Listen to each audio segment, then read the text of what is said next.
So everybody, welcome to this class, which is entitled Religious Life in Church and Community.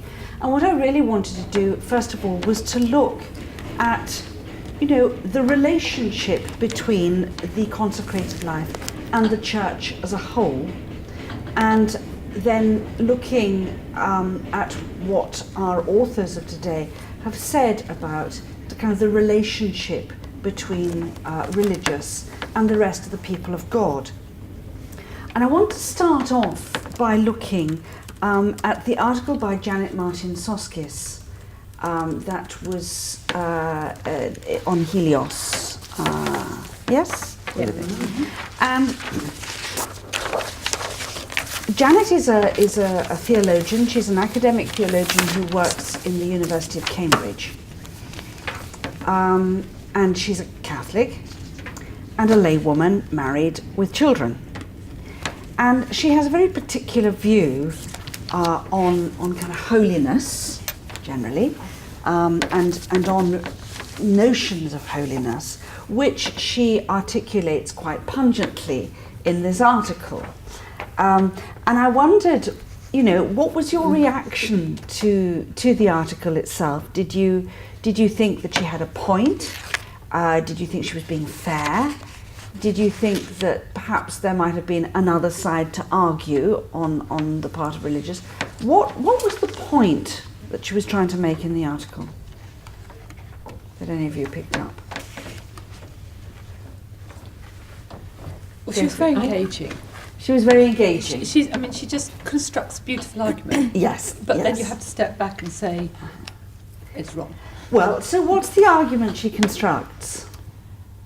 That there's a difference between a received spirituality, that's sort of the area of quiet contemplatives in their serene cloister, and the run-of-the-mill, bog-standard living of a Christian faith in the real world.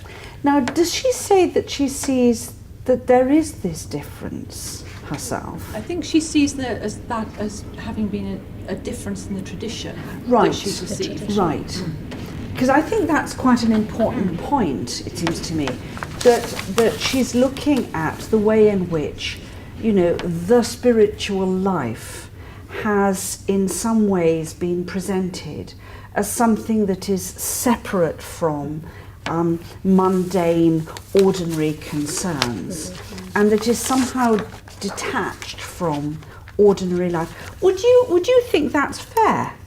I think it's fair, yes, as an argument that spiritual life was rather presented as being in a structure, which she describes quite well, and it's a structure of apartness, of quiet, of separation, and that you needed that to have, as it were, a valid spiritual life. Mm-hmm.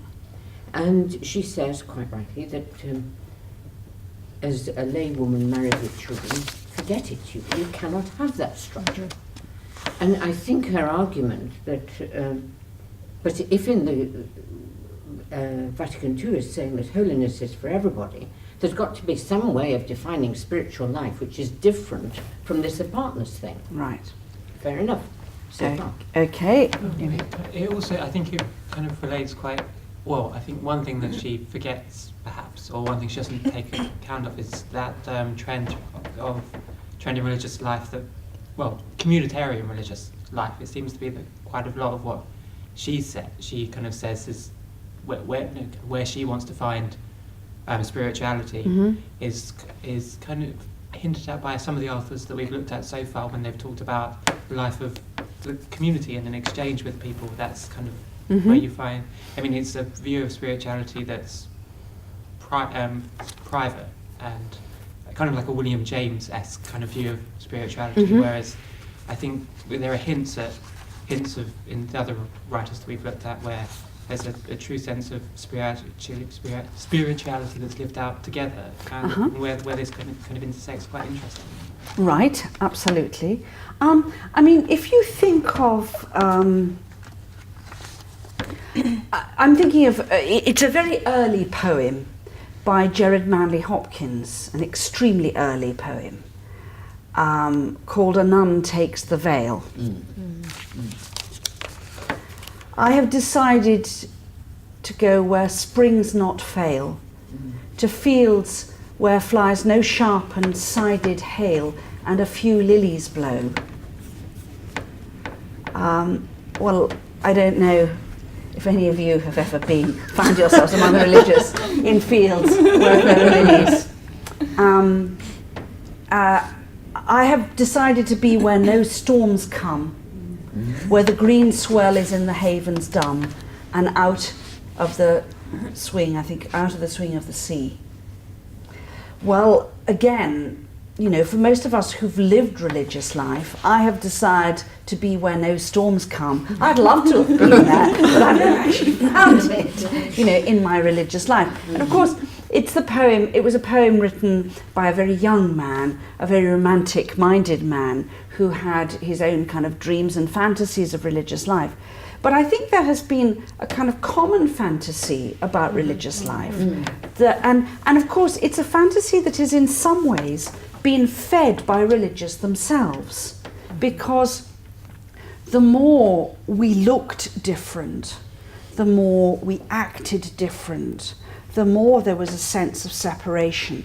Now, there is, you know, there are clear reasons why there is separateness and quietness and apartness, I think, which is an integral part of the monastic life and an integral part of the contemplative life. But when you consider things like, you know, apostolic religious orders, who some decades ago, for instance, I remember one of our own sisters telling me that when she was at teacher training college and she was a young sister, you know, there were other sisters of another order which had a very similar apostolic rule to our own, but it was written in their customs that they were not permitted to eat with outsiders, and this included they were not allowed to eat in the college canteen with other religious, and they had to have a special room where, you know, the two of them sat miserably eating their baked beans, you know, on their own, because they couldn't be, you know, with the others. And these were people who were not governed by rules of enclosure or of cloister. So, you know, in the sense that those forms of religious life actually got rather muddled, particularly for women. One can see, it's understandable to see why people had a sense that the thing that made the religious life spiritual was precisely that it wasn't concerned with worldly notions or ordinary manners, for that matter. You know, there are all sorts of stories of, you know, there was one congregation where when people started to drive, the sisters were allowed to drive in the countryside but not in the town. So they always had to have a layperson with them, you know, who drove them through the town, and then they could get out and drive in the country. And this kind of, you know, sort of things that were really very kind of peculiar. Or it was very common, it was actually not uncommon among male religious at a certain period in history, where they were not allowed to go out on their own, they had always to go out in twos. So, you know, this notion of the sort of the separateness, the apartness of religious life, I think is part of the myth, if you like, of the specialness, the holiness, the spirituality of it. And I think it therefore does actually fit in quite well with Janet Martin Soskis's view of there being something rather out of kilter with a notion of the spiritual life that is completely separated from the ordinary. Sorry, wasn't it being reinforced? I mean, if you think of a physical church by altar rails and you can't touch the chalice, and only, yes, certainly it was no women were in the sanctuary, but all those kind of things which indicated that there was a place in the church which was holy, and it was barred off, literally, physically. Now, would you be able, before we kind of pitch in and say, well, that was all a terrible thing, would you be able to see, taking Maureen's example, any positive reason behind some kind of separation or distinction? For instance, these days people can handle the chalice, for instance, but you wouldn't take a consecrated host and put it in your knicker drawer, or stick it in a matchbox, or put it in your pocket and walk home with it. I think most Catholics would bridle at that and would be very disturbed by that. Now, obviously, dealing with actual, the sacrament and the substance and the matter of a sacrament is a rather different thing from dealing with, sister walking into this room or not that room. But what would be the point of any of these kinds of separations or distinctions? All right, is there any point? Well, I think that basically, that it's meant to mirror a transcendent God who is separated off, who's above, beyond, and can't be touched. I think those are adjectives that are quite interesting to use there. And while I think that's partially true, the idea of it emphasising the fact that God is not one of us in that respect. That is it. That as it says in the scriptures, as my thoughts are not your thoughts and my ways are not your ways. Now, at another level, of course, God is with one of us, and God is with us in the person of Jesus, and that's an enormously important thing. But that we are dealing with the things of the divine, we are dealing with things that are quite beyond us, and therefore a sense of the sacred, a sense of the holy, actually is quite necessary. A sense of mystery. A sense of mystery. Which, in a way, has been taken. Which in many ways we have lost. And not always, I think, to our benefit.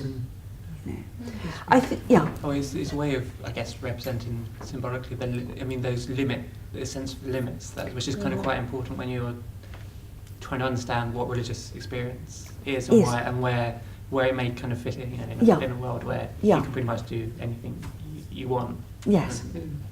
And therefore, in a sense, when this touches into religious life, it is trying to say, well, at one level, of course it's deeply human, because the people living it are human and are absolutely ordinary.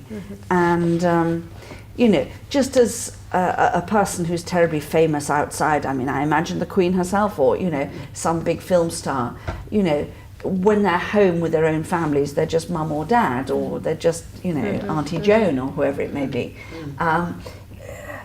You can't remain somebody extraordinarily special to everybody when you're living an ordinary human life. But on the outside, there is, sometimes in order to give a sense of the role that the person is playing, there are things that surround them that are not about saying this is a different order of human being, or that this is an intrinsically better person than any other person on the face of the earth, but that this person has actually entered into a covenant with God. That's true, but it was misinterpreted then. Sure. And that's really, and the distance came. Yeah. And almost a split, it became dualistic. Yes. Unfortunately. But I mean, what you're saying is true, but it's like a lot of changes weren't explained. So there's a sort of yes but, isn't there? Yeah. There's a yes but.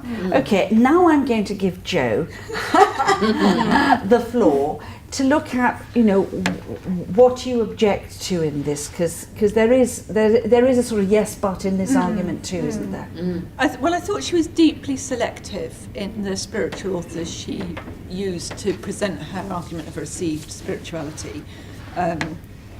There are lots of spiritual writers who talk about finding God in the everyday and the mundane, and you know, she didn't have to look any further than St. Therese.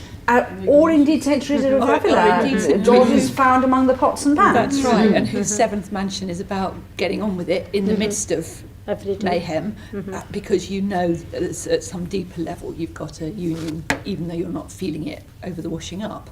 So I think she did set her argument up in a certain way that looked unassailable until you looked at her sources a bit more. Yeah. I think also her thing about, I mean, what she was really talking away was about apatheia, wasn't she, and sort of not being caught up in things, and that's a universal principle. I mean, I don't see why you can't respond to a screaming child with some level of apatheia, in that you're screaming, I'm going to respond to you immediately and fully, but maybe I'm not going to feed into or buy into the irritation I'm feeling and the sort of frustration that you're screaming and I want to be cooking you dinner.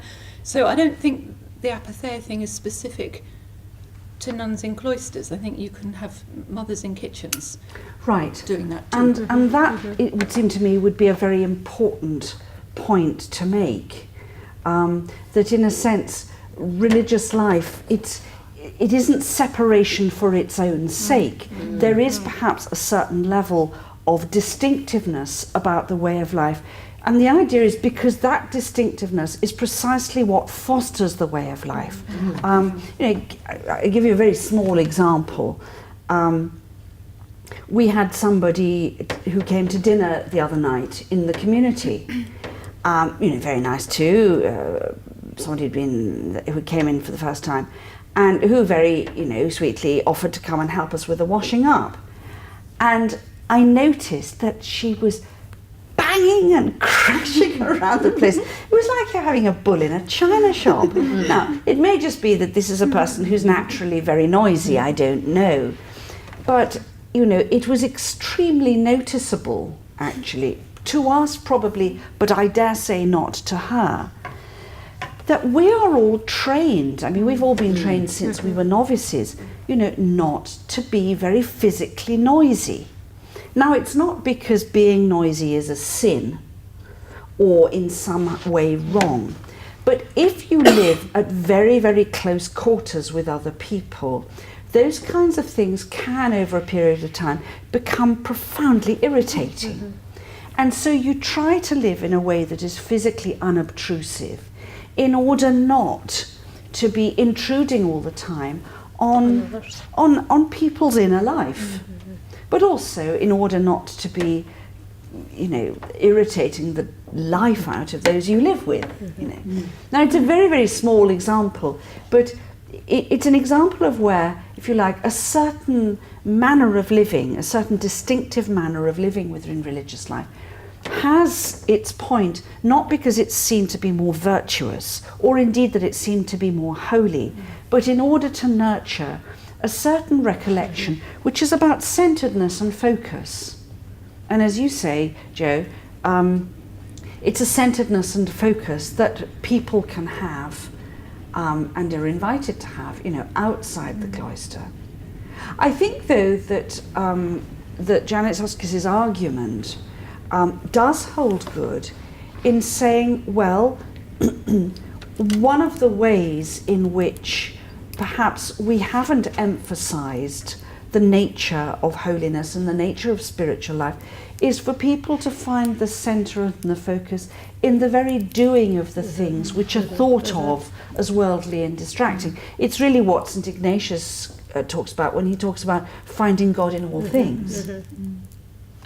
And perhaps because the emphasis has been on the specialness, the distinctiveness, the differentness of religious life, it has been, or of the spiritual life, it has been less easy for people to understand how that actually, this, you know, what other spiritual writers have called the sacrament of the present moment, actually operates in being deeply present to the mystery of God, which is at work in any incarnate moment and in any incarnate experience.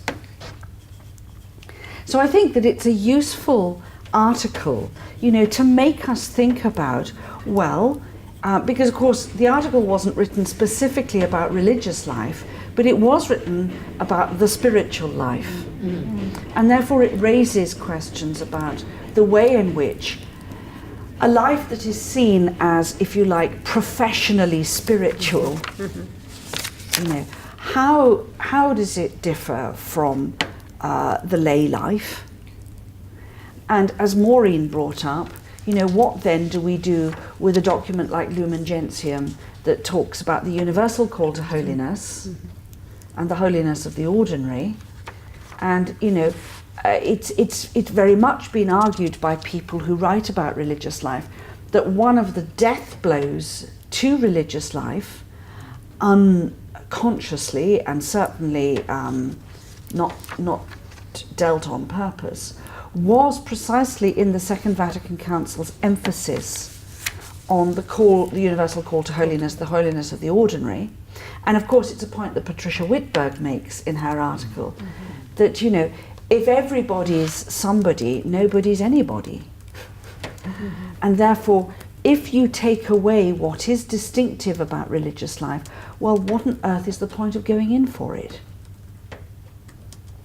You then have to ask yourself, well, what is distinctive about it?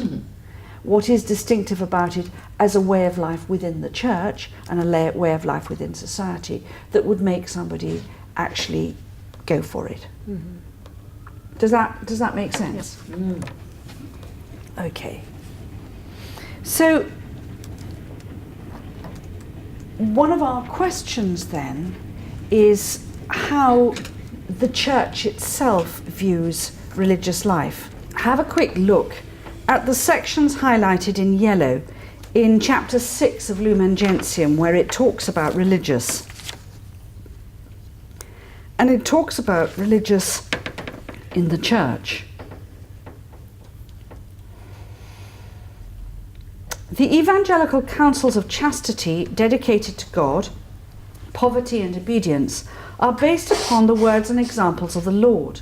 They were further commanded by the apostles and fathers of the church, as well as by the doctors and pastors of souls. The counsels are a divine gift which the church received from its Lord, and which it always safeguards with the help of his grace. Church authority has the duty, under the inspiration of the Holy Spirit, of interpreting these evangelical counsels, of regulating their practice, and finally to build on them stable forms of living. So if you look, the first point that the document makes is that what are called the evangelical counsels, poverty, chastity and obedience, come directly from Christ himself.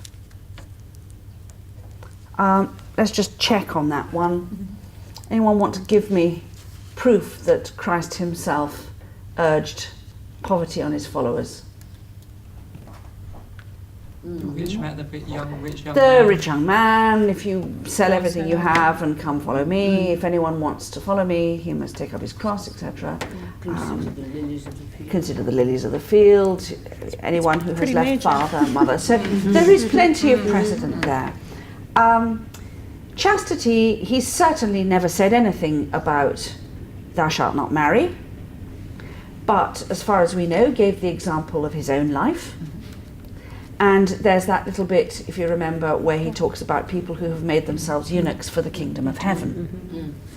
So there was, and biblical scholars, quite often when there's, you don't, as it were, offer a counter argument out of nothing unless somebody has had an argument before. And what we've got, I think, in that bit of scripture is that it's a bit as if we've got a correspondence with one side of the correspondence missing. But given that it was the norm, very much the norm, for a young Jewish man to be married by the time he was 30, and here, as far as we know, we have someone who was of rabbinical age, so who was 30 odd, and who was not married.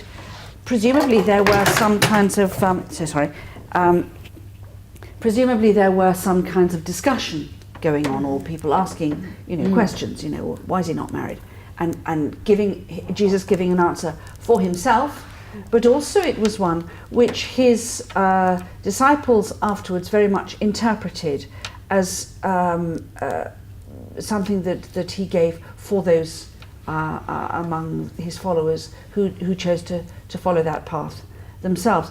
Though it's interesting that Paul, when he's talking about his own celibacy, doesn't make direct reference to that bit of scripture. So whether or not it was a commonly repeated story among the immediate followers of Jesus after his death, we don't know. And of course, obedience itself. You know, Paul talks, doesn't he, about Jesus during his lifetime, alone and in silent tears, offering himself up in obedience to the Father. A reference to the Garden of Gethsemane, but also we have other references about Jesus living, you know, under authority to his parents, and Jesus talking directly to the Father. You know, the Father and I are one in that sort of obedience of mind and heart and will.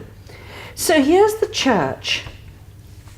Here is the Second Vatican Council saying these evangelical councils are authentically scriptural. They are authentically within the mind of Jesus Christ.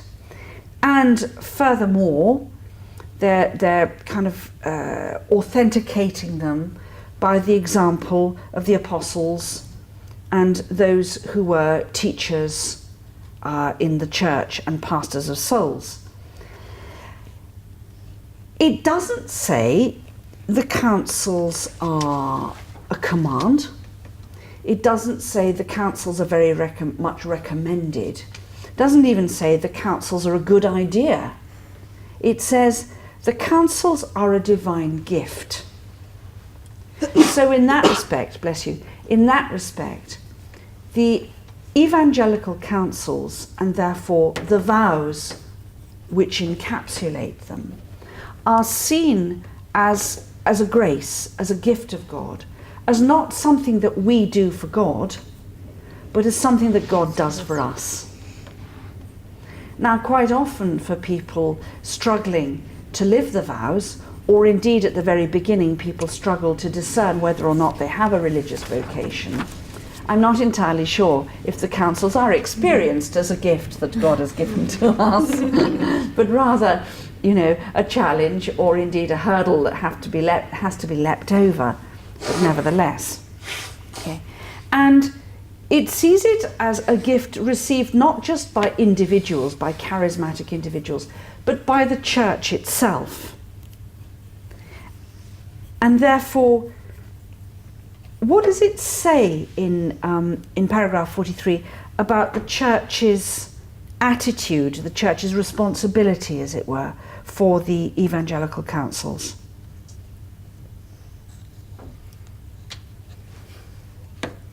I think it's got three things, isn't it? Interpreting, regulating, and building into stable forms of living. Absolutely, and safeguarding as well. So it sees the church as receiving these gifts, but having, as it were, to discern the spirits within them.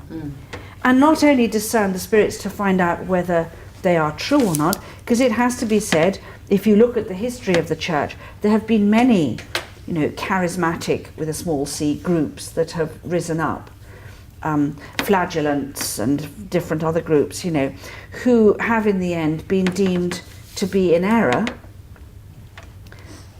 you know, some of them because they were in deep denial of the ordinariness of human nature, of the human body, for instance. And while a number of religious orders in the history of the church have had a very strong line in penitential practice, sort of hatred of the body, you know, is not something that has ever been embedded into canonical religious life, and you know, would have been seen by the church as something that was not proper to the evangelical councils.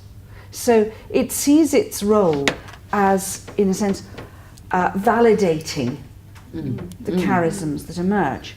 Now, anyone who is familiar with the history of religious life will know that sometimes the church has had great difficulty in either recognizing or indeed validating different ways of life. Every time there's been a new charism in the church, every time a new way of life has arisen in the church, there has been some sort of controversy. I think John of God had quite a hard time, did he not? It did, but I'm not founded by John of God, you see, that's the difficulty. I can't really honestly answer that question about John, because we weren't founded, we took the name. But I was just wondering what you mean by church authority, what this means by church authority. Well, it would see... Is it just the male hierarchical church? It's looking at the hierarchy at the moment, yes, and I think, we're looking at both bishops and, the Congregation for Religious, etc. But I think there's also a sense here, at least implicit, as there is in other areas of doctrine, for instance, that there is a kind of sensus fidelium, there is a sense among the people.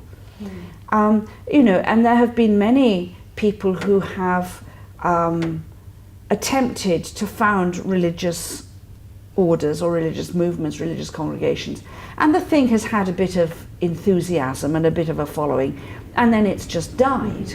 It hasn't actually taken root among the people. And I think very often when you see a very widespread movement taking proper root, and not only in the sense of gaining followers, but actually gaining, if you like, the assent and the support of the people around it, then you have something which is given assent, by the church in the widest sense of the people of God. But if you look at Teresa of Avila's attempt at reform, you look at the treatment that John of the Cross received from his fellow Carmelite friars. I don't have it to show you, but the bull of suppression of my own order reads very shockingly indeed. The language is incredibly violent, and it talks about Mary Ward and her sisters being poisonous growths in the church that have to be torn up by the roots in order to safeguard the people from this infection. These are women, these are people they're talking about, good women who had vowed themselves to poverty, chastity, obedience in the service of the church. You look at people like St. Mary MacKillop, who was excommunicated. A number of founders like Alphonsus Liguri, Saint Raffaella, who was the foundress of the Handmaids of the Sacred Heart, deposed, by higher authorities from being founder. Raffaella was deposed to from being the founder and the general superior, and her own sister was put in her place, And there are many instances of religious life of, great controversy between founders of religious orders and the church authorities. So it's not necessarily always a very organic process, And it took, if you like, the church authorities, though not the people of God, 300 years to decide that that Mary Ward, for instance, was authentically both the founder of our congregation and that it was a valid charism within the church. So, if you're looking for approval from the church, don't hold your breath because you might be turning blue, Okay. But it also talks about stable forms of living, and therefore there is that co-responsibility within the church to ensure, and among the hierarchical superiors, for ensuring that the way of life is actually sustainable, that people could actually live like this. And again, if one looks at the history of one's own religious orders, quite often founders started with a way of life that proved to be completely unsustainable for a group. Francis of Assisi, who actually at the end of his life said he regretted that he had been so harsh with his body, what he called brother ass, that he regretted that. And certainly I know the first 2 years of my own congregation, the sisters underwent terrific austerities and fasting and things. Now, they did that for a specific purpose because they were trying to discern the will of God, and they believed that was the best way to go about it. So they were doing it for a purpose, not embedding it into a way of life, which nobody could possibly have sustained over a length of time while trying to do apostolic work itself.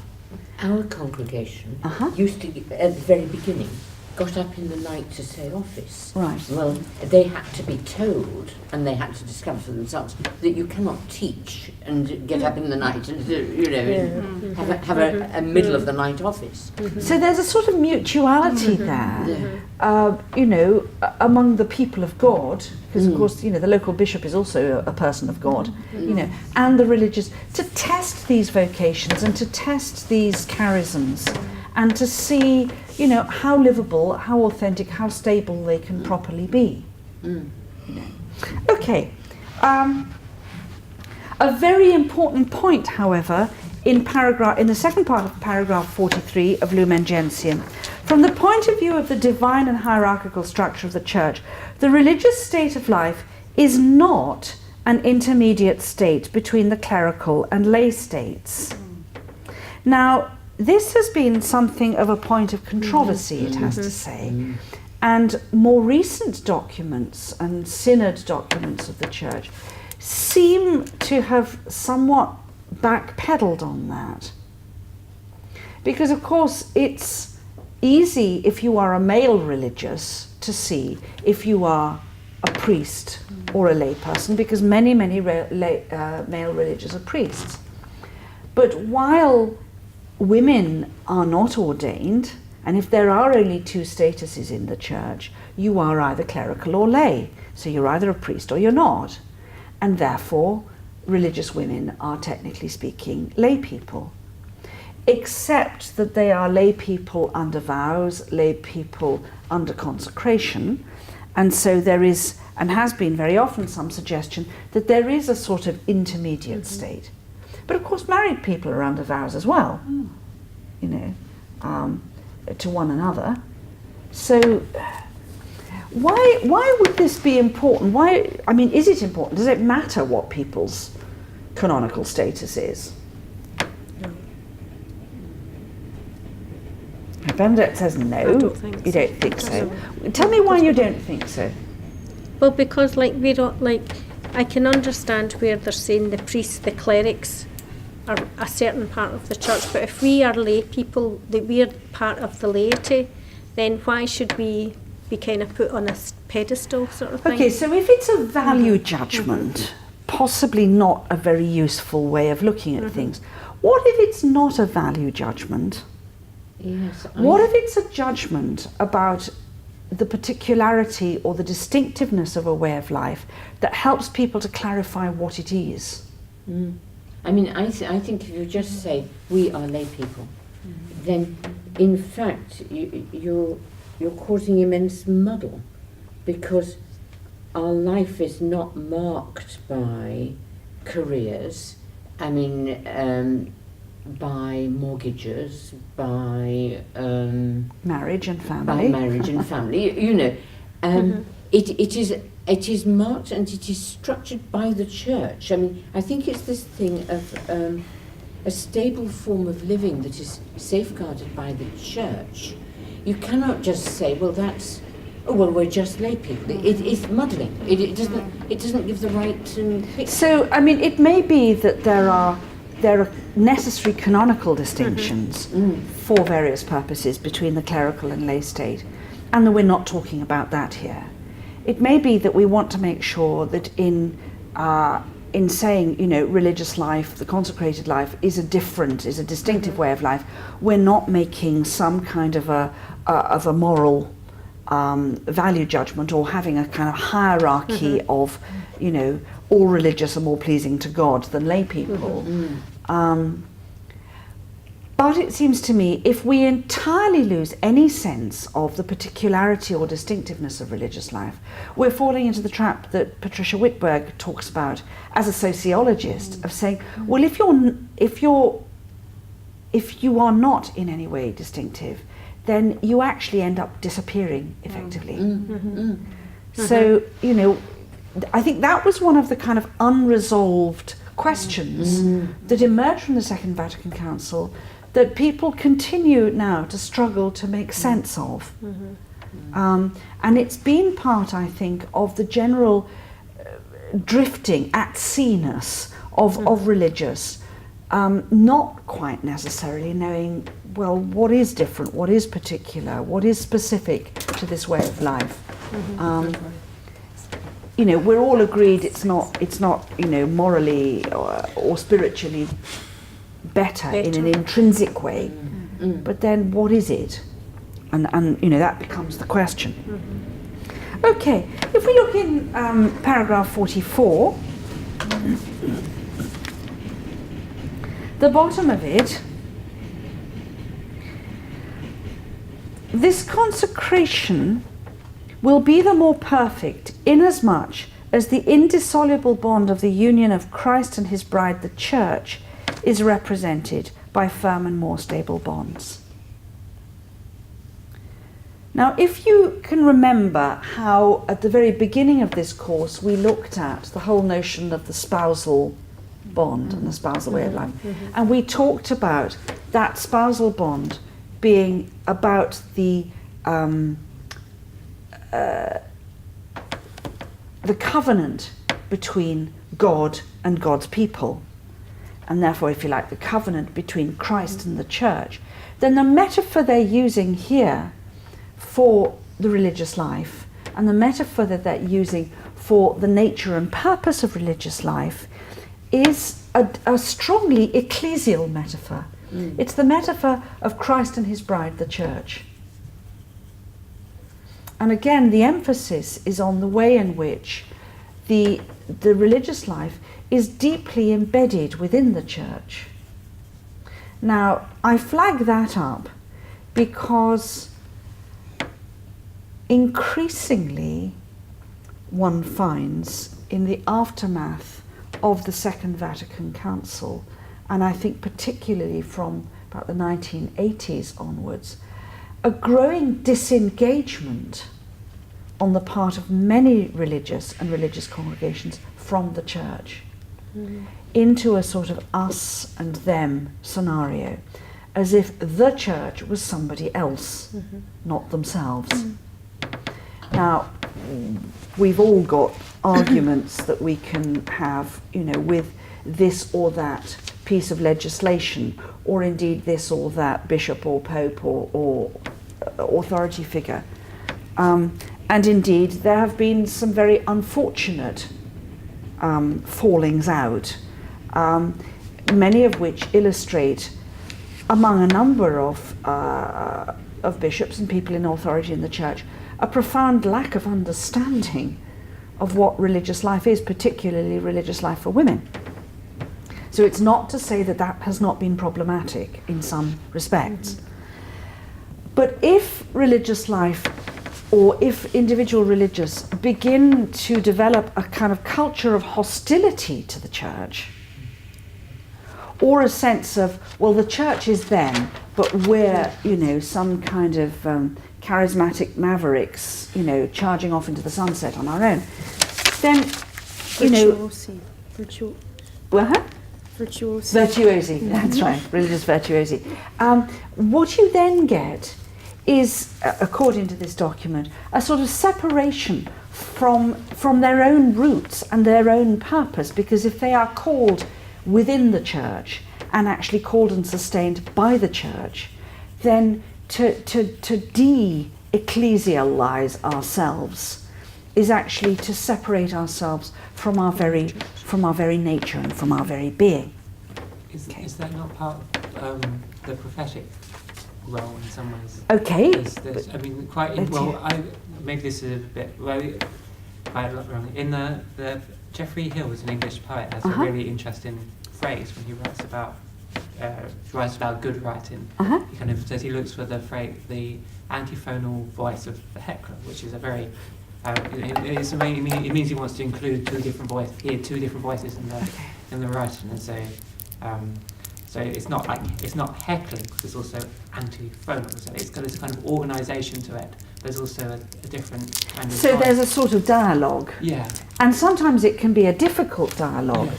But I suppose, in that Geoffrey Hill talks about the antiphonal voice, even the antiphonal voice of the heckler, which is a lovely phrase, thank you for it. As you say, when you have an antiphon, there's a mutuality in the recital of a psalm, say, with an antiphon. It's not a voice that separates itself or that sees itself as actually reciting something completely different. It's actually in conversation with. Yeah. I guess going back to the previous point, the intermediate state. It seems that a lot of the writing about religious life as prophetic is written by religious, and then when you kind of get to church documents, that kind of acknowledgement of the possible challenge that the religious can offer to a clerical, institutionalized type church isn't acknowledged. I mean, so it's kind of. So I guess you would kind of. You don't want. I think the dissatisfaction perhaps is kind of. It seems quite. Understandable a lot, but you kind of want the other person, the church, to see why it might be. I don't know, to kind of acknowledge that there's right. So if I can recap, what you're saying is, look, there's two sides to this, okay, and while I'm saying, well, if we see ourselves as somehow separate from or over against the church, then we're losing something really important. But in the same way, if we think of the church as the authoritative bodies within the church, so the Pope, the bishops, the people who are in authority, if they are not open to the challenge, the inspiration, the difference, the differentiated quality of religious life within the church, then actually they themselves are closed to this antiphonal voice. I mean, it's very interesting that there was a very, very strong move. You probably know that among religious, there are different kind of canonical statuses. There are some religious orders that actually are not subject to the authority of their local bishop, whereas obviously in all things where it is proper to be subject to the local bishop, they are. But with regard to the order itself, they are subject directly to the Pope, called pontifical institutes or institutes of pontifical right. We are. You are, and certainly my own congregations, I think quite a lot are. And therefore, for instance, the Bishop of Westminster, the Archbishop of Westminster, would not be able simply to muscle in and say to the sisters in my house, well, I want you to do this completely different thing. I want you all to go off and be nurses, because we've actually got a general superior back in Rome who would have something to say about that,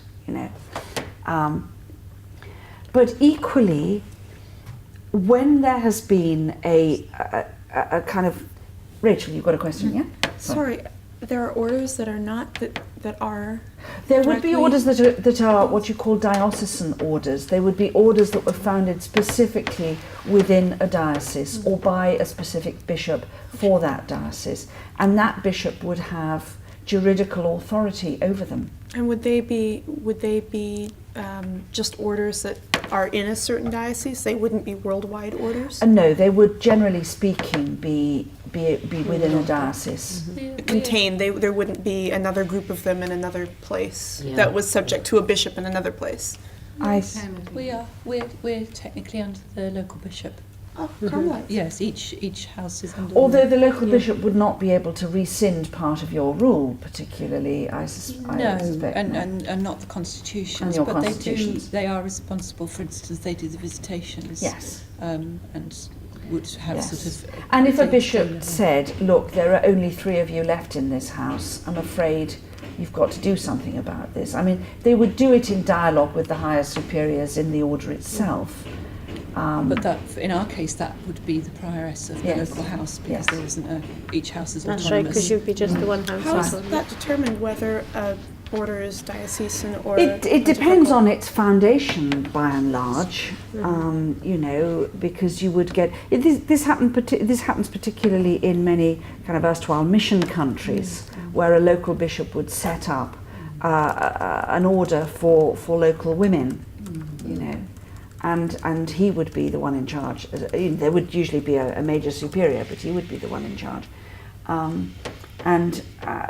You know, for instance, I know there was a huge row in my own order in the 18th century, precisely because the sisters made a foundation in the next door diocese, but we had a general superior in Munich, and then when she started trying to move sisters from one house to the other, the bishop took considerable exception to this because he didn't want his nuns interfered with.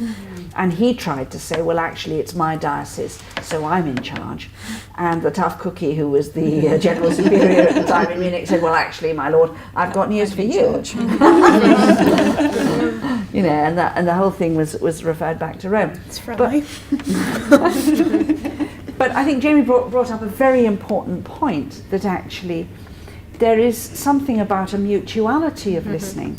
And just to go back to the point which I meandered rather away from, there was a very strong attempt during the Second Vatican Council to make all religious congregations subject to the local bishop. And the move for that was led by a Polish Archbishop at the time, Karol Wojtyła, who eventually became John Paul II, who in all sorts of ways did actually in his life manifest both a great love of religious, but not a very, very acute understanding of the particularity of religious life. And clearly was very much in favour of religious life being subordinated to the local church and by the local bishop.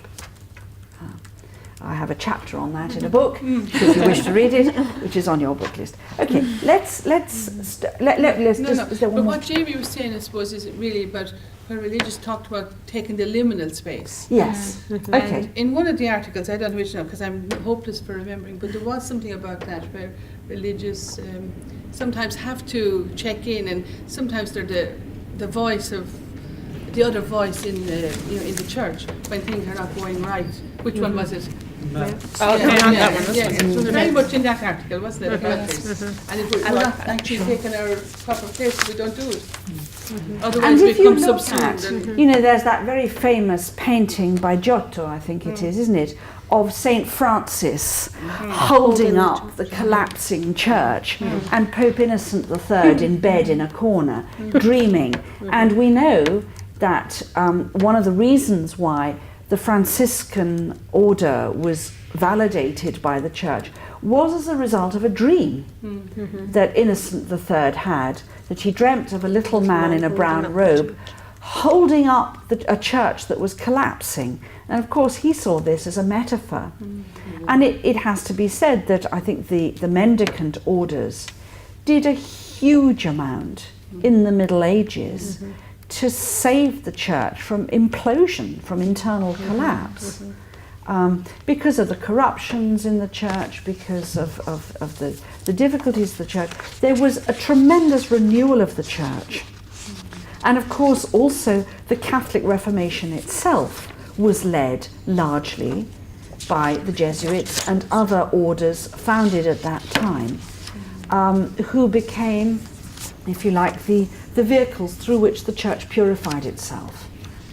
Something that struck me, I was just thinking about the communion, the kind of that theology of communion, that people of God theology. And I just thought perhaps, given that what we're discussing is the kind of role religious had in sorting out specific problems, perhaps in the hierarchical church, that in some ways it obscured that direct relationship that it had in some ways, that you kind of in seeing everyone as kind of the people of God, then you kind of lost the fact that there was a special need in the hierarchical church for this other challenge. For this other counterbalance. Yes, and I think many commentators have said that in some ways, some of the ecclesiology of the Second Vatican Council, particularly in Lumen Gentium, quite unwittingly and unconsciously did a lot to undermine the specific character.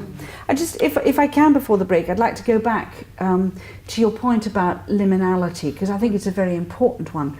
You know, liminality is a word that religious have used a lot about themselves, and it's certainly a word that comes a great deal into the writing of people like Dermot O'Maraku. The idea of religious kind of being on the edge of society, first of all, and therefore part of the explanation of the vows is of religious taking a liminal role in society, taking themselves outside social considerations. And if you think of, you know, in one of the purposes of religious dress, the religious habit, in the early days, was actually to do away with social distinctions that were visible by dress. And so there's a very deep thing within religious life of doing away with social distinctions, although of course later on religious started rebuilding those into their orders in different ways. But in order to be able, if you like, to critique society from the outside, and therefore taking themselves away from the general kind of financial structures, economic structures of society, taking themselves away from the standard relationships within the society, taking themselves out of the hierarchies within the society, so poverty, chastity, obedience, in order to, if you like, to have this prophetic role within society itself. But the same also proves true of the church, that in some ways religious are liminal to the structures and the hierarchies within the church in order to play a role that is about renewal.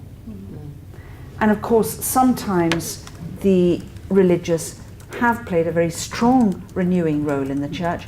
Sometimes, alas, religious orders have been part of the problem.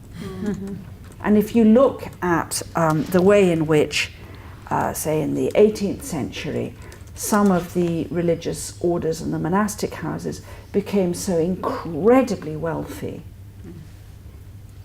And there were some religious orders, certainly in the former kind of Holy Roman Empire, where in order to enter the monastery, you had to be able to prove that you had 16 quarterings to your coat of arms, which meant you had to be able to prove that not only were you the son or daughter of the nobility, but you were the grandson or granddaughter and great-grandson and great-granddaughter of the nobility, otherwise you weren't allowed in the monastery.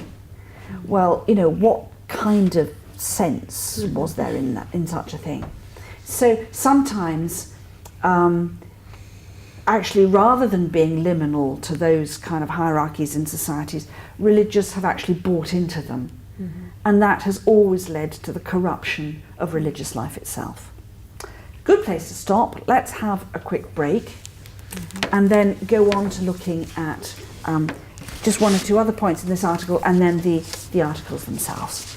If we can have a look at paragraph 44,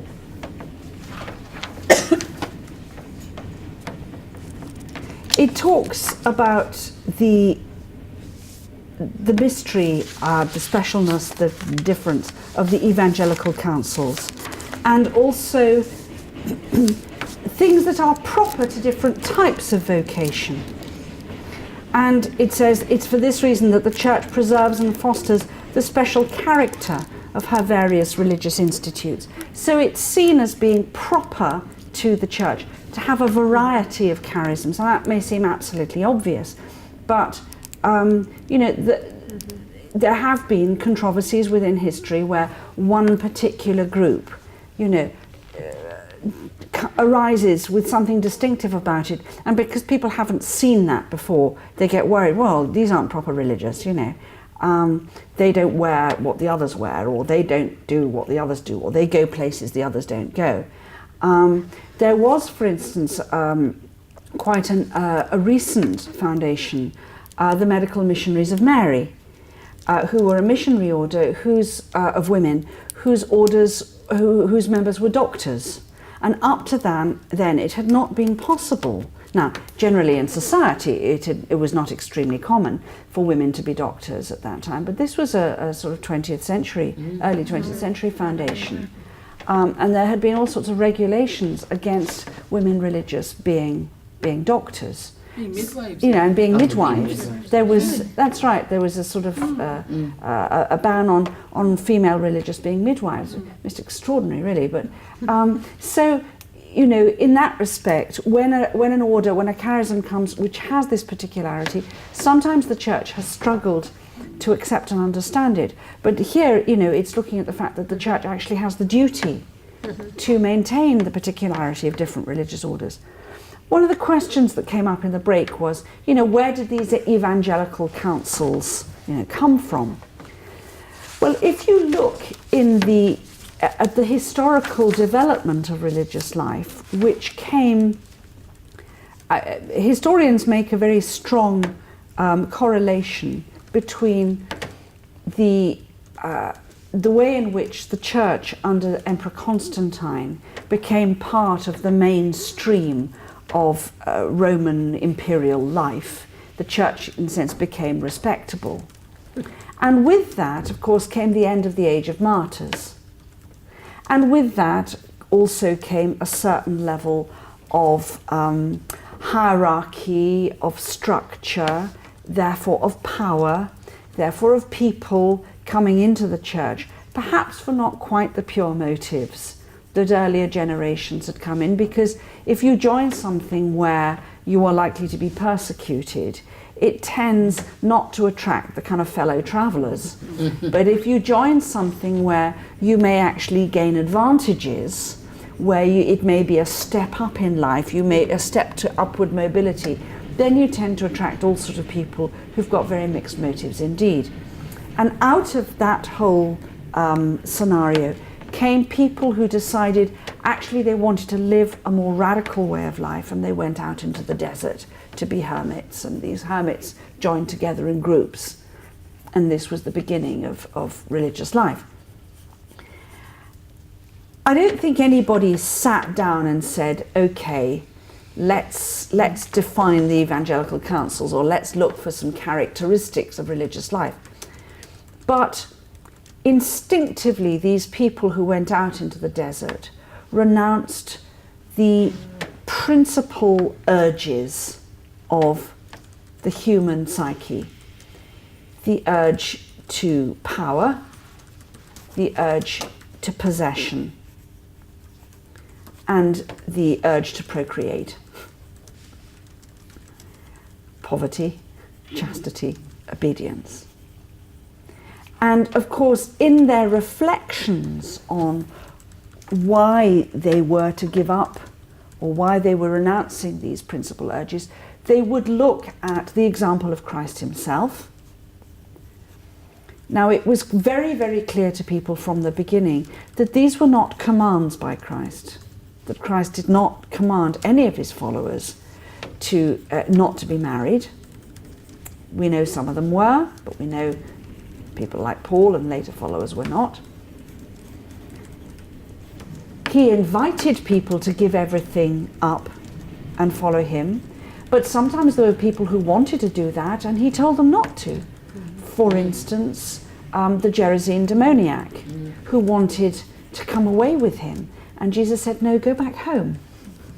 It's a very important, I think, principle there, that Jesus did not actually say to everybody who wanted to follow him, you know, yes, throw it all away.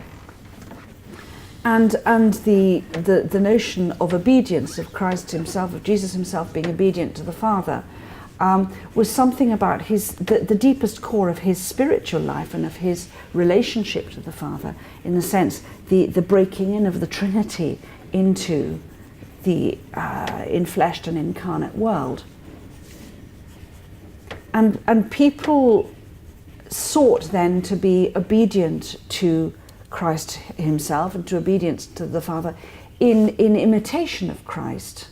But also I think there's just a practical sense that if you live together as a community, you have to have a sense of who makes the decisions around here, whether it's all of us together or it's directly. And there are, of course, very different forms of obedience within religious orders. In Joe's order, you have a chapter, don't you? And you talk things through. Now, ultimately, very often, everyone having had their say, it's still the prioress who makes the decision. But there is a very deeply embedded principle of consultation. And in many orders, actually, there are all sorts of things that are decided by vote. Not necessarily by vote of all the members, it may be just vote of the council, but it will nevertheless be a vote rather than a hierarchical decision.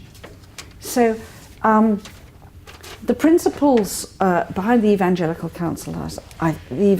councils come out of people's instinctive desire to give what is deepest in themselves to God, and therefore to hand over those deepest human urges to God. But they also have a sort of practical side to them about, well, when we all try and do this in a group together, how do we live? And there, of course, have been, I mean, from the very beginning, in the Middle Ages, when you had the mendicant orders, the Franciscans and the Dominicans and co., very quickly, lots of lay people wanted to be part of, to share in the spirituality, the spiritual life, even though they were going to continue being butchers and bakers and candlestick makers. And therefore what developed was what were called the tertiaries, or the third orders. Now, you know, the Middle Ages are full of kings and queens, princes and dukes actually becoming members of third orders and being buried in the end when they died, not in their royal robes and regalia, as would have been the norm, but actually in the habit of the order. But also there were innkeepers and shepherds and farmers and you know, housewives who became tertiaries in order to share in a non-vowed way, as it were, to share in the spiritual riches of the community. Okay. And it talks in the third section of paragraph 44 about the profession of the evangelical councils appears as a sign which can and ought to attract all the members of the church to an effective and prompt fulfillment of the duties of their Christian vocation. The people of God have no lasting city here below, but look forward to one that is to come. And so it actually points to, if you like, the eschatological dimension of that religious life stands as an eschatological dimension within the church in order to remind the whole of the people of God that we are living both in the here but the not here, in the now but the not yet. And it talks about religious life witnessing to the fact of a new and eternal life, foretelling the future resurrection and glory of the heavenly kingdom. And therefore it sees religious life as accurately, this same state of life accurately exemplified and perpetually made present in the church. So there's a strong here emphasis on the eschatological dimension. Okay. And if you turn over the page, it makes an important point that though religious life is not, the profession of the evangelical councils is not in the hierarchical structure of the church, nevertheless it undeniably belongs to its life and its holiness. So it makes the point that I think Jamie was making earlier, that you know, religious life, the church would not collapse if there were no religious left. But it would be whereas the church would collapse to, you know, if there were no sacraments left. Mm-hmm. But it sees it as being an undeniable part of the and then necessary part of the holiness and the life of the church itself. Okay. And if you look at the yellow bit outlined in paragraph 45, the hierarchy, I'm sorry about the sort of rather, you know, Vatican documents are always written in this rather stuffy language, it has to be said. The hierarchy, following with docility the prompting of the Holy Spirit, accepts the rules presented by outstanding men and women and authentically approves these rules after further adjustments. Well, you know, yes, as you say, after further adjustments. Well, When we've told you what should be in when it. you've told me what should be in it,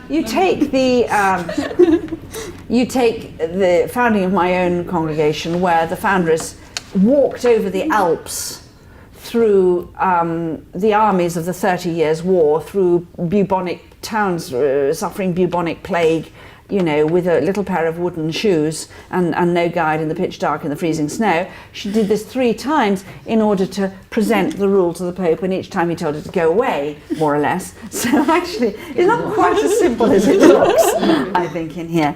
But the point I want to underline is where it says, the hierarchy following with docility the prompting of the Holy Spirit. In that sense, the church authorities are also obedient. They also receive these charisms in obedience to the Holy Spirit. And in that respect, you know, when the Holy Spirit wants something, she gets it, you know. And it might take 300 years. It may take many hundreds of years before a particular way of life is clarified within the church, but you know, it's, very often there is a lot of precedent for seeing that it does actually come in the end. I was thinking there's a lovely story about Mother Teresa, who, you know, when she's has a spiritual director, and she's saying, you know, God is wanting me to start this thing, to break away from the laity, to do this, and he says no, and no, and no, and wait, and wait, and wait, and then he says, but there came a point where I realised that if I resisted any further, I was resisting the Holy Spirit. Right. Yes. And I thought that was really very Yes. significant. Yes. So there is that sense again in which, you know, it's not just that the religious are obedient to the church. In a sense, the church has to be obedient to the Spirit in the receiving of and accepting of religious charisms. I think as well that maybe points out to what you were saying earlier about different groups of people spring up and die off. Maybe Yes. it's because there's no Holy Spirit Maybe it within is, them, you know. and also maybe, you know, who are we to say that the Spirit may not raise up a group within the church for 100 years or so, or 50 or 60 years, for a very specific purpose. But then the purpose is fulfilled, So or the that's purpose moves on, the group moves on, and in that respect, the specific need no longer exists, or, you know. There was something that we were reading in That's one of our right. articles a couple weeks ago about that how when we have a view of progress in the worldly sense of that term, then we have to see religious life and religious orders as continuing on to, you know, that if it dies, then it's a tragedy. But in God's timing, in eternity, where it's more cyclical, Yeah. it's not Yes. necessary. And you know, Different view of a particular expression of something may well be limited in its life, but the thing itself continues. You know, different forms of charity, different forms of serving people. You know, there aren't that many religious orders now dedicated to burying the dead, because there's a perfectly, you know, ordinary way of going about that. But you know, there was a time when no one was doing this properly, and the Alexian brothers were started by the Begar in the Middle Ages, because everybody was dying of plague and there were bodies all over the place, and nobody wanted to go near the bodies and bury them. And these were men who, for the love of God, actually offered to bury the dead. And that was the beginning of a movement that became brotherhood in its own way. It was a lucrative business. Well, indeed, yes, Now absolutely. it is. Okay. Going further down in 45, the Church not only raises the religious profession to the dignity of a canonical state by her approval, but even manifests that this profession is a state consecrated to God by the liturgical setting of that profession. The Church itself, by the authority given to it by God, accepts the vows of the newly professed. So, you know, it points to the real seriousness. And it's certainly something which I, you know, when I'm teaching religious life to novices, say, you know, actually, if you look at the vow ceremonies of religious, if you look at the vow formulas, there is always something in there about, you know, the superior who receives the vows doing it in the name of the order, but doing it in the name of the church. And for some religious professions, there is actually a bishop present anyway. I think for solemn professions, very often there's a bishop present. And for you there is there not? That actually you make your profession into the hands of the one who stands in the place of Christ, but also that the church stands under obedience to Christ by receiving these vows. It's not just, Twinkle Toes thinks it would be a nice idea to make some promises to God. It is a very serious and solemn matter, which has to do with the life of the church itself. Religious should carefully keep before their minds the fact that the church presents Christ to believers and non-believers alike in a striking manner daily through them. Again, where we're looking back at this sense of liminality, well, the church is saying you can be as liminal as you like, girls and boys, but actually the whole purpose of your life is that you are presenting Christ to others. Through the church thus portrays Christ in contemplation on the mountain, in his proclamation of the kingdom of God to the multitudes, his healing of the sick and maimed, his work of converting sinners to a better life, solicitude to youth, his goodness to all people, always obedient to the will of the Father who sent him. So, again, the church is ratifying the symbolic nature of religious life, and the way in which religious life is meant to embody Christ himself in a very real and concrete way, both in what they are, but also in what they do. And so while it's saying, look, this is not part of the hierarchical structure of the church as such, it is making some very, very strong claims, it seems to me, for why it is important to have religious in the church and why the church needs religious. And why society needs people who are doing this extraordinary thing. Okay.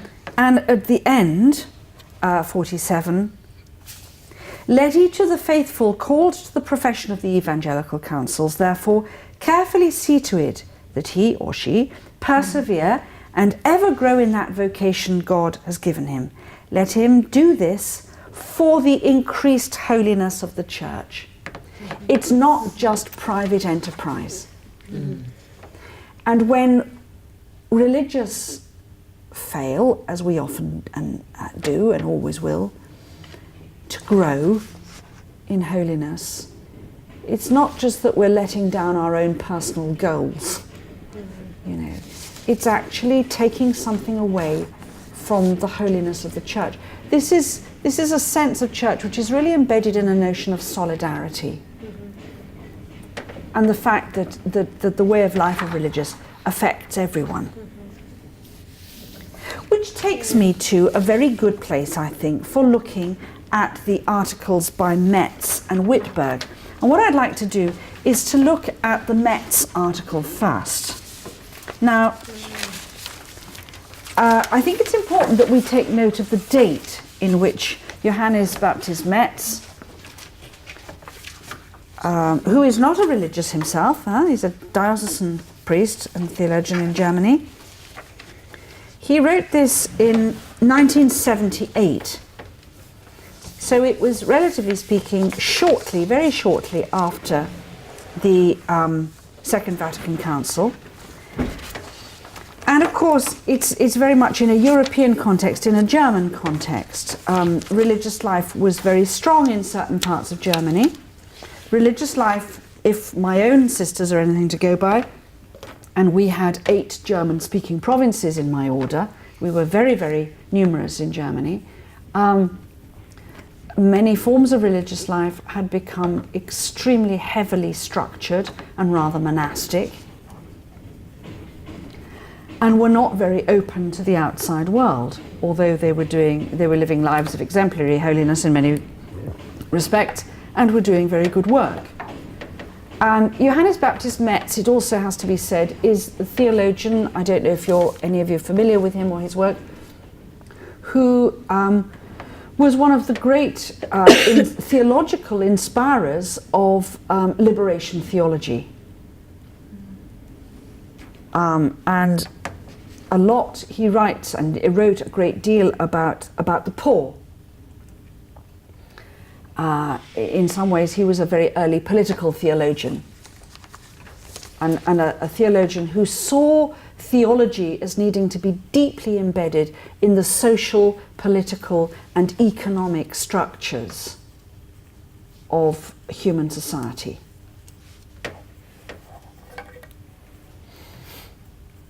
So, what did any of you make of his article, what he was saying, what he was promoting? The bits you liked, bits you didn't like.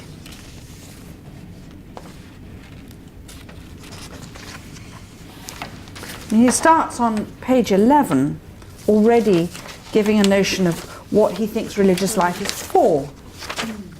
Innovatory function. Sorry, can you say that a bit louder? Yeah. I said the innovatory The function. innovatory function. What does he mean by that, do you think? I think it was. He's trying to say something about leading, being cutting edge, if you like, for the church in how it adapts to a changing world. Absolutely. And on page 12 we've got it. Religious orders at the very least have a corrective role, the function of redressing the balance against the dangerous accommodations and questionable compromises that the church as a large-scale institution can always incline to. They press for the uncompromising nature of the gospel and of the imitation of Christ. And he has this wonderful phrase which then became something that people used a lot in the 1980s. They are the institutionalized form of a dangerous memory within the church. Of a dangerous memory. That's kind of like before you were saying, like if religious weren't in the church would still survive, but it would be bereft of something It would be very much bereft, yeah. I think. I think it would be very much bereft. Okay. I found this very convicting, actually, this piece. And I especially liked on page 25, second paragraph here. Religious orders should and must be conservative inasmuch as they persevere in the law of the radical following of Christ. What you were just saying about just before.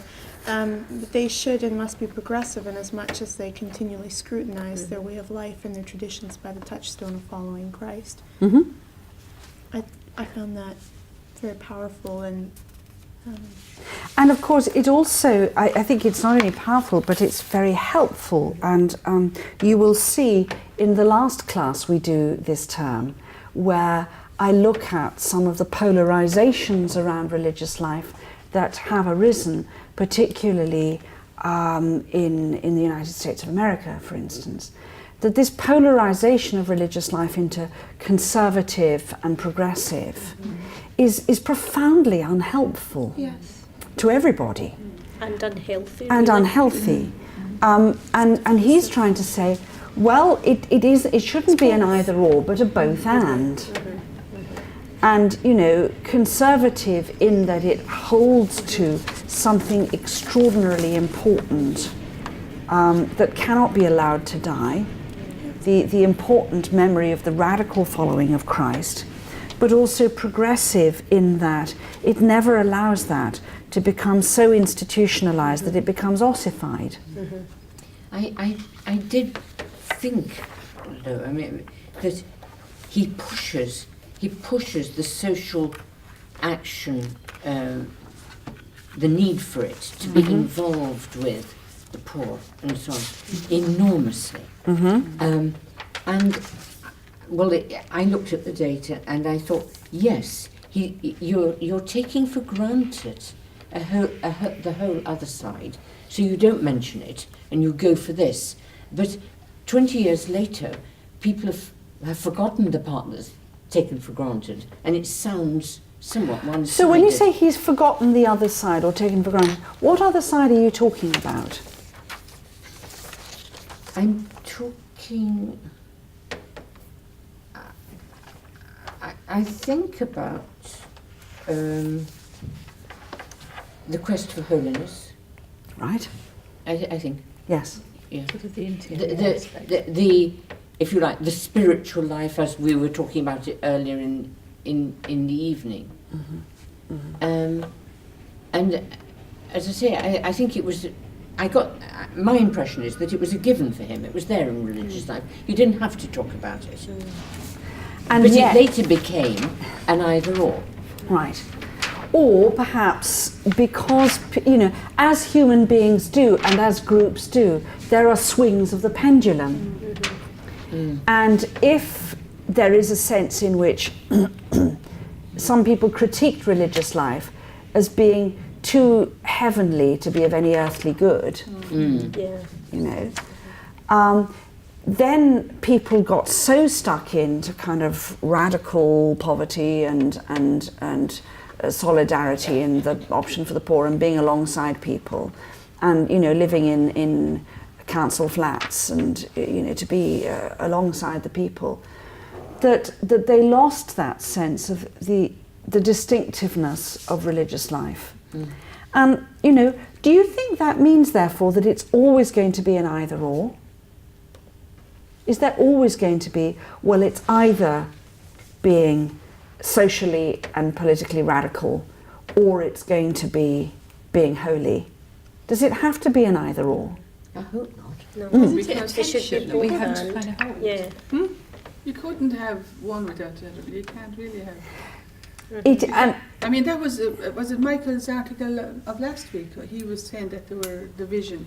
He was saying that there were people who had really gone just for the holy part and people who had gone over to the radical side. I didn't see that division. I didn't think it's as clear. I was wondering, I think you can't have go for the radical if you haven't got a deeper.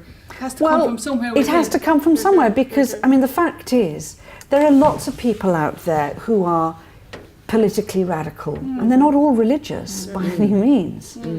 And, there are people who do wonderful, wonderful things in non-governmental organisations or different charitable organisations.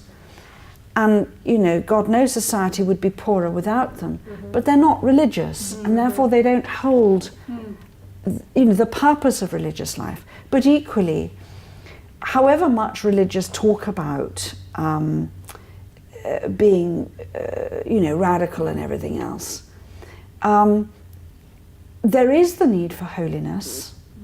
But if their holiness takes them so far away from, it's probably quite easy to be holy if you never have to worry about where the next meal is coming from. Quite easy to be holy if you're comfortable. Well, at least superficially it is. But to be holy in a way that actually lives out the evangelical counsels, there has to be, by its very nature, a certain element of radicalism and actually of an understanding of our commitment to be poor with the poor Christ on behalf of the poor. And when eventually some of you get to see it, because the film comes out, I think that comes out extraordinarily well in the film about the monks of Tibirine. That actually what comes out both is their radical holiness and their response to the call to radical holiness, but within that, the expression of that is their deep, deep solidarity with their neighbours, and their solidarity both in action and in prayer itself with the poor. And both independently as individuals and as the group. Collectively and independently. Anything else about this article that you either liked or didn't like? I guess I like the way that he expanded the vows, so that you have that. So each vow kind of calls for a sense of solidarity or a sense of identification with a particular group of people, and at the same time he finds room for a kind of, I guess, a more perhaps it's what we're just saying, one that's kind of located more in the spiritual. I just say you don't have to kind of see the vows as one thing or the other. Or the other, absolutely. And I think, he himself has a clear and very strong inclination toward the vow of poverty, you know, and evangelical poverty. And he also, you know, we are looking at a period in history, 1978, when there was still a great deal of optimism about the possibility of political progress. You know, we are also looking at a time when the Soviet Union still looked very solid. So, you know, we're looking at a different era, but nevertheless, you know, what he says about the pastoral significance of celibacy for the sake of the kingdom. He talks on page 62 about celibacy being seen strictly within the context of following Christ and the expectation of the second coming.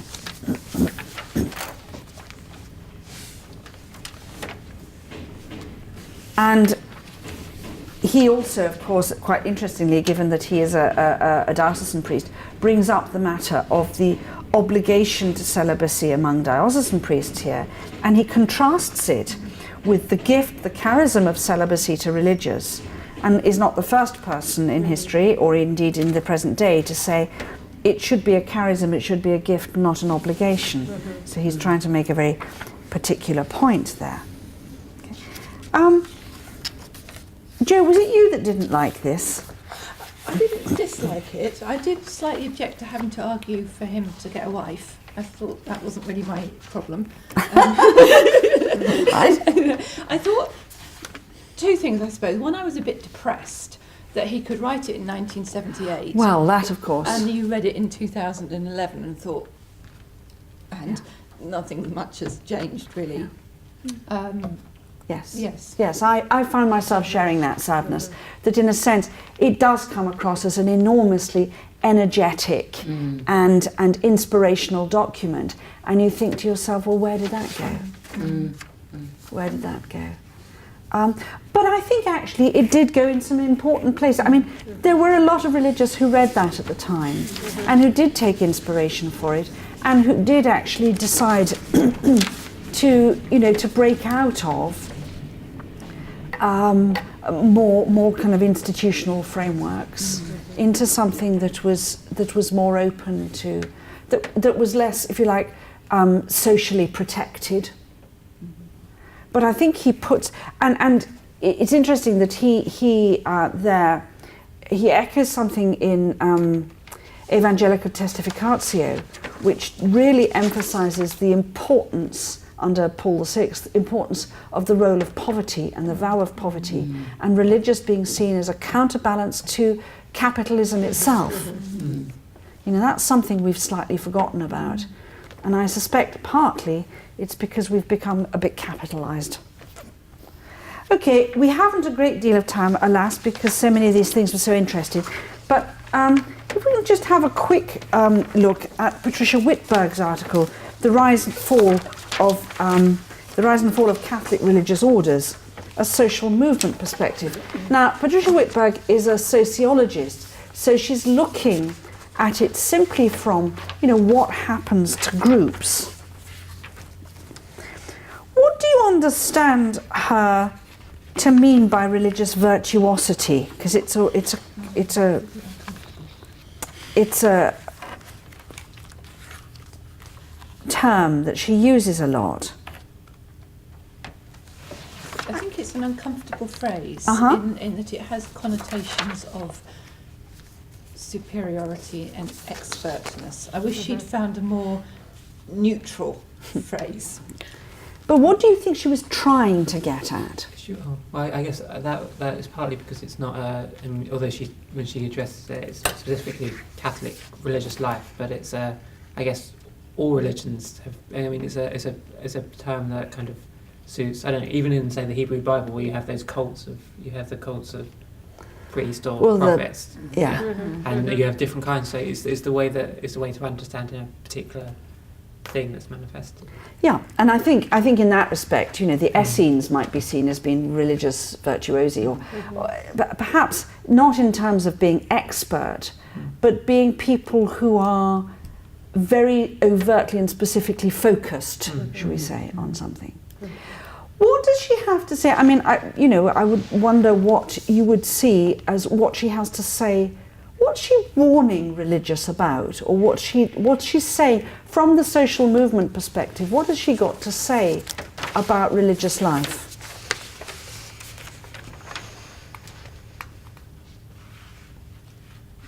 I think And one of the things its she's future. saying is that if you mess around with the ideologies, and if you mess around with the, I can't remember which the term she uses, but mechanisms that hold things together, you're inevitably going to get change, and that change can be very dramatic and difficult.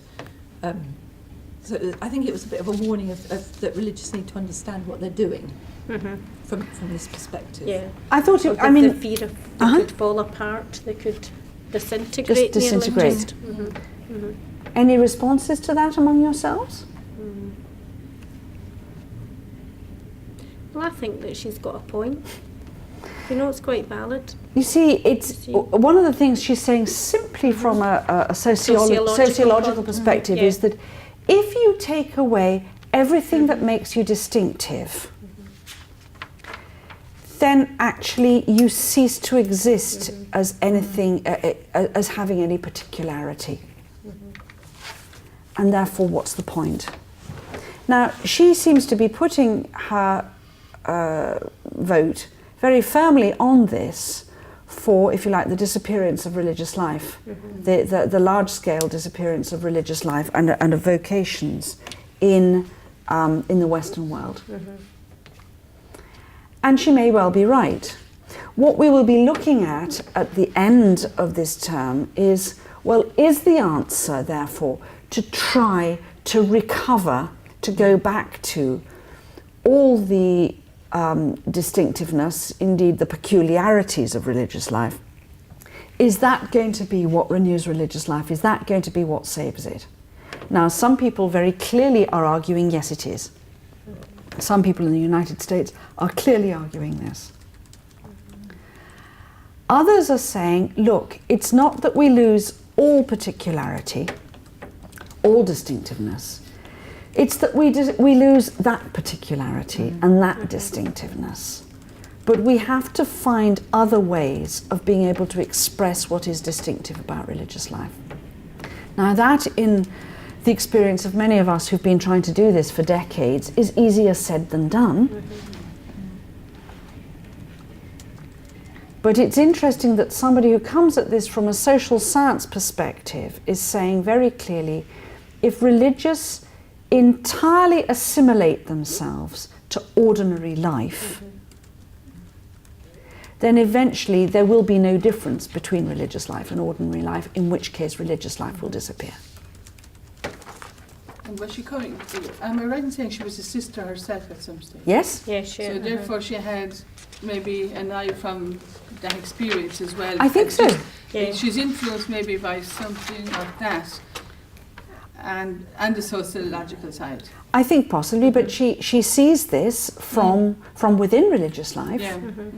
And, you know, stands back, if you like, in as objective way as she knows how to the institute, to look at religious life in the same way as she would look at any other institution, whether it's the health system or the railways or the army. You know, what happens when it takes away some of the essential linchpins of what gives it an identity?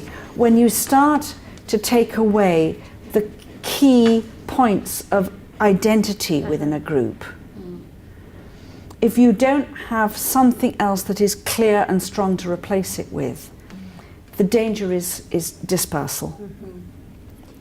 It's like Mary Douglas saying about Friday abstinence, isn't it, in the church at large?